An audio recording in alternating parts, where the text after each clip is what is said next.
English education hub में आपका स्वागत है। तो पिछली बार हमने ले मॉर्ट द आर्थर की बुक 17 में सांग्रेल की वो स्पिरिचुअल जर्नी, वो क्वेस्ट पूरी होते हुए देखी थी। लेकिन आप जानते हैं, ऐसी आध्यात्मिक शांति के बाद ना अक्सर दुनियावी मुश्किलें शुरू हो जाती हैं। और आज हम आगे बढ़ रहे हैं बुक 18 में। यहाँ हम फॉलो करेंगे सर लैंसलॉट को, कैमलॉट के सबसे महान नाइट, और देखेंगे कि कैसे वो एक ऐसे रास्ते पर निकल पड़ते हैं जहाँ ऑनर और बर्बादी के बीच की लाइन बिल्कुल धुंधली सी हो जाती है। तो आज हम इस कहानी को 5 हिस्सों में समझेंगे। सबसे पहले रिटर्न एंड रप्चर, कैमलॉट में वापसी और एक पुराने प्यार का फिर से जागना। फिर द क्वींस चैंपियन, जहां हम देखेंगे कि कैसे वही प्यार क्वीन के लिए एक मौत का सामान बन जाता है। इसके बाद हम मिलेंगे द मेड ऑफ एस्टेलार्ट से और एक नई ट्रेजेडी शुरू होगी। चौथा हिस्सा है अ लव दैट किल्स, प्यार की विनाशकारी पावर। और आखिर में हम बात करेंगे the nature of true love पर। तो तैयार हैं? चलिए शुरू करते हैं। ओके, तो हमारा पहला section return and rupture. The quest ends, the trouble begins. Sangreal की वो होली क्वेस्ट अब खत्म हो चुकी है। सारे नाइट्स कैमलॉट लौट आए हैं और उनका स्वागत बिल्कुल हीरोज की तरह हो रहा है। लेकिन सोचिए, उस स्पिरिचुअल दुनिया से वापस इस कोर्ट के झमेलों में आना आसान नहीं है, खासकर जब आपकी पुरानी आदतें इतनी आसानी से जाती ना हो। और कैमलॉट के सबसे बड़े नाइट के लिए तो एक पुरानी आग फिर से भड़कने वाली है, एक ऐसी आग जो पूरे किंगडम को जला सकती है। तो सीन कुछ ऐसा है, पूरा दरबार जश्न मना रहा है, होली ग्रेल मिल गया है, क्वेस्ट पूरी हो गई, कैमलॉट में पार्टी का माहौल है। लेकिन इस सारी खुशी के नीचे ना कुछ गड़बड़ है, दरारें पड़ने लगी हैं। नॉर्मल लाइफ में लौटने का मतलब है पुरानी खतरनाक आदतों में लौटना, और ये सबसे ज्यादा सच है सर लैंसलॉट के लिए। ये जश्न, ये बस एक तूफान के पहले की शांति है। और ये देखिए, ये लाइन पूरी किताब की नींव है। पहले ही चैप्टर से ये कोट हमें सीधा कॉन्फ्लिक्ट के दिल में ले जाता है। लिखा है, So after the quest of the Sangreal was fulfilled, Sir Launcelot began to resort unto Queen Guinevere again, and so he fell to his old love again. बस उनकी सारी स्पिरिचुअल सफाई, वो पूरी होली क्वेस्ट, सब भुला दिया गया। ये एक फेटल फ्लॉ है, एक ऐसा डिसीजन जो आगे सिर्फ बर्बादी लाएगा। तो अब आते हैं हम कहानी के दूसरे हिस्से पर, द क्वींस चैंपियन। यहां हम देखते हैं कि उस फॉरबिडन लव का असर कितनी जल्दी सामने आता है। एक प्राइवेट अफेयर अब एक पब्लिक क्राइसिस बन चुका है, और क्वीन ग्विनेवर पर इल्जाम लगता है ट्रीजन का, देशद्रोह का, जहां उनकी जान दांव पर लगी है। जरा इमेजिन कीजिए, क्वीन ने सबके लिए एक शानदार डिनर रखा है पीस और यूनिटी सेलिब्रेट करने के लिए, और उसी डिनर में एक नाइट की मौत हो जाती है एक जहरीले एप्पल से। यह घटना चैप्टर 3 में होती है और पूरे दरबार में हड़कंप मच जाता है। ये सिर्फ एक मर्डर नहीं था, ये किंग आर्थर के कोर्ट पर, उनके शासन पर एक अटैक था, और सारा शक सीधा जाता है क्वीन ग्वेनेवेयर पर। तो सवाल यह है, आखिर इसके लिए जिम्मेदार है कौन? तो देखिए, क्राइसिस कैसे बढ़ता है। पहला, एक नाइट की मौत। दूसरा, सर मैटर डे लापोर्ट सीधा क्वीन पर ट्रीजन यानी देशद्रोह का इल्जाम लगा देते हैं। उस जमाने में कोर्ट में किसी नाइट की मौत का मतलब था किंग के शासन पर हमला। उनके पास अपनी बेगुनाही साबित करने का एक ही तरीका था, ट्रायल बाय कॉम्बैट, एक ऐसी लड़ाई जिसमें माना जाता था कि भगवान उसी को जीत दिलाएंगे जो सच्चा है। लेकिन यहां आता है सबसे बड़ा ट्विस्ट। राउंड टेबल का एक भी नाइट, सोचिए, एक भी नाइट उनके लिए लड़ने को तैयार नहीं होता। वो सब लैंसलॉट के साथ उनके अफेयर से इतने नाराज थे कि उन्होंने अपनी ही क्वीन का साथ छोड़ दिया। और बिल्कुल उस मोमेंट पे जब लगता है कि सारी उम्मीद खत्म हो गई है, तब एंट्री होती है एक अननोन नाइट की। वो आता है, सर मैडोर को लड़ाई में हराता है और क्वीन की जान बचा लेता है।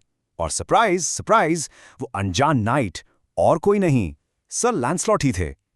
इस एक काम से लैंसलॉट ने क्वीन के लिए अपनी अल्टीमेट लॉयल्टी तो साबित कर दी, लेकिन अनजाने में उन्होंने अपने सीक्रेट लव को भी सबके सामने एक तरह से कंफर्म कर दिया, और उनके दुश्मनों को बस इसी का इंतजार था।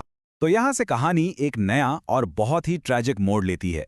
देखिए, लैंसलॉट और गुइनेवेयर का प्यार कोई बंद कमरे की चीज नहीं है। ये आग की तरह है जो फैलती है, और जो भी इसके करीब आता है जल जाता है। और अब हम देखेंगे कि इस आग की लपेट में एक और मासूम इंसान कैसे आ जाती है। और यहाँ एंट्री होती है एक नए लेकिन बहुत ही इंपॉर्टेंट कैरेक्टर की, Elaine, the fair maid of Astolat. वो एक बहुत ही खूबसूरत और मासूम लड़की है, कैमलॉट के कोर्ट पॉलिटिक्स और साजिशों से बिल्कुल दूर, और वो सर लैंसलॉट से बेइंतहा मोहब्बत कर बैठती है। एक ऐसा प्यार जो बिल्कुल प्योर है, अनकंडीशनल है, और आखिर में उसके लिए जानलेवा साबित होगा। तो विंचेस्टर में एक बड़ा टूर्नामेंट होने वाला है। चैप्टर 9 में बताया गया है कि लैंसलॉट चाहते हैं कि वो इसमें अपनी पहचान छुपा कर लड़ें। क्यों?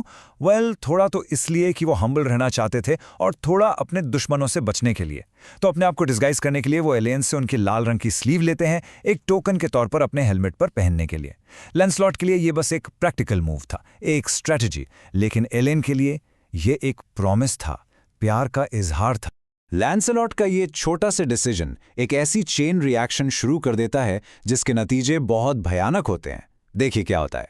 1. लैंसलॉट टूर्नामेंट में बुरी तरह जख्मी हो जाते हैं। 2.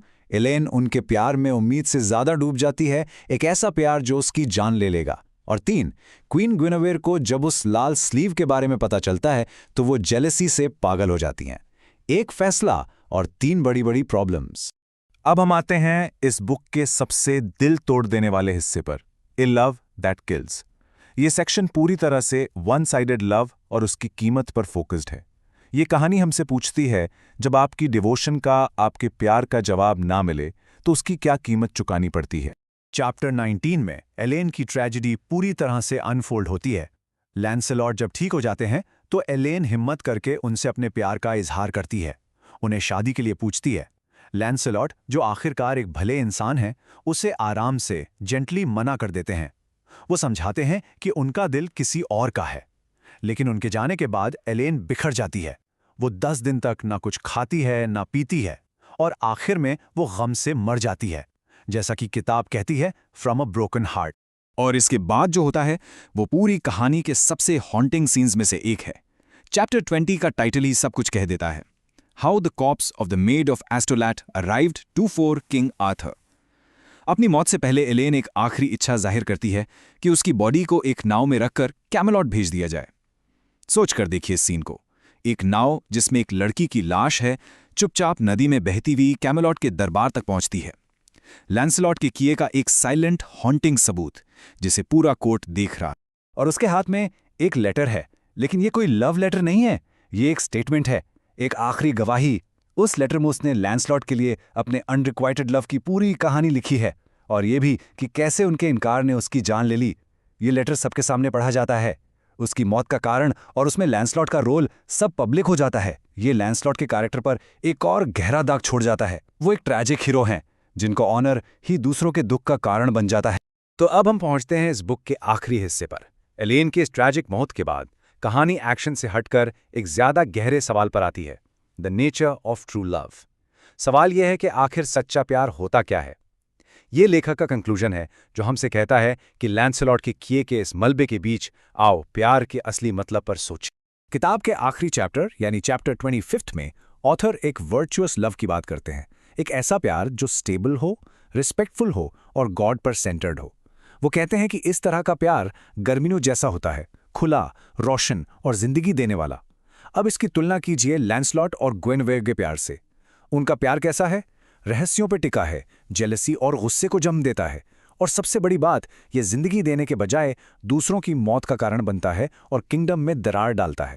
और यहीं पर ऑथर हमें उस एक बड़े सवाल के साथ छोड़ जाते हैं जो पूरी आर्थुरियन लेजेंड के दिल में है। क्या लैंसलॉट और ग्वेनेवेर के बीच का प्यार सच्चा प्यार है, एक ऐसी मोहब्बत जो हर मुश्किल से लड़ जाती है, या फिर ये एक फेटल फ्लॉ है, एक ऐसी कमी जो आखिर में उसी किंगडम को तबाह कर देगी जिसको बचाने की कसम लैंसलॉट ने खाई थी। इस सवाल का जवाब तो हमें आगे की किताबों में मिलेगा, लेकिन बुक 18 हमें यह सोचने पर मजबूर कर देती है कि प्यार और फर्ज के बीच की वो लकीर कितनी खतरनाक हद तक पतली हो सकती है। तो बुक 18 में हमने देखा कि प्यार कैसे ग्रेटनेस और बर्बादी दोनों का सोर्स हो सकता है। अगली बार हम देखेंगे कि इन सब घटनाओं का नतीजा कैमेलॉट को उसके अंत के और करीब कैसे ले जाता है। ऐसे और कंटेंट के लिए सब्सक्राइब करें। धन्यवाद।